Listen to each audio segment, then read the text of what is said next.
Maayong hapon sa tanan, another day, another sharing na pudta with Kuya Nico. Before we begin, join me in a short prayer. In the name of the Father, and of the Son, and of the Holy Spirit. Amen. Hail Mary, full of grace, the Lord is with you. Blessed are you among women, and blessed is the fruit of thy womb, Jesus. Holy Mary, Mother of God, pray for us sinners, now and at the hour of our death. Amen. Mary, help of Christians, pray for us. In the name of the Father, and of the Son, and of the Holy Spirit. Amen. Maayong hapon sa tanan, and thank you Lord for another day, another hapon nga naami karon. So quick sharing ni Kuya Nico today will be about the very teaching and life of our Lord Jesus Christ. No? The second person of the Holy Trinity is our Lord Jesus Christ, right? The Word became flesh and dwelt among us. For in our Lord Jesus Christ, right? Unsa ingon sa atong Catechism of the Catholic Church, the invisible God becomes visible in our Lord Jesus Christ, right? He is the icon, the image of the invisible God. So ang quick sharing ni Kuya Nico today is that according to our Lord Himself, to the saints' teaching of the Catholic Church, is that the measure of our life increases in the measure that we give it away. Ga-increase, gadako, ga more have our life, has purpose, meaning, dignity, and value in the measure that we give ourselves away. We share, right? Out of love, everything that we have here on earth, everything that we have here on our earthly life, mga igsuon. Right? I do believe this is the very central, very heart of the teaching, works, and life of our Lord Jesus Christ. No? He came here on earth not to accumulate wealth, right? Money, pleasure, honor, and power. But the Lord came here on earth to what?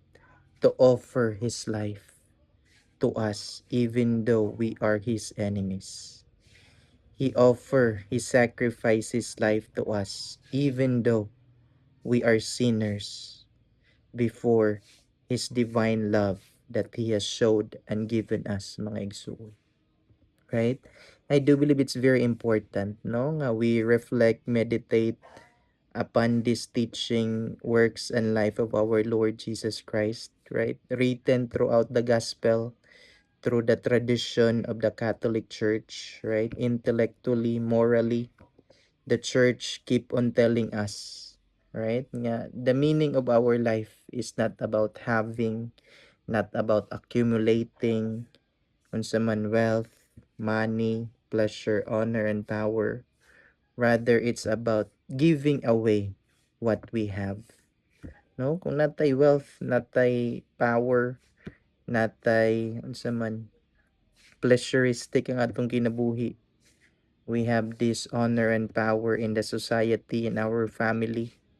I hope and pray nga dili ta mahimog self-centered ani nga mga gifts and unsa man talents nga gihatag ni Lord sa atoa, right?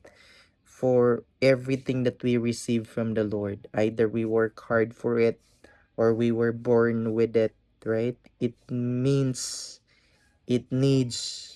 to be shared to one another for the greater good of everyone, mga igsoon, right? Not only for ourselves.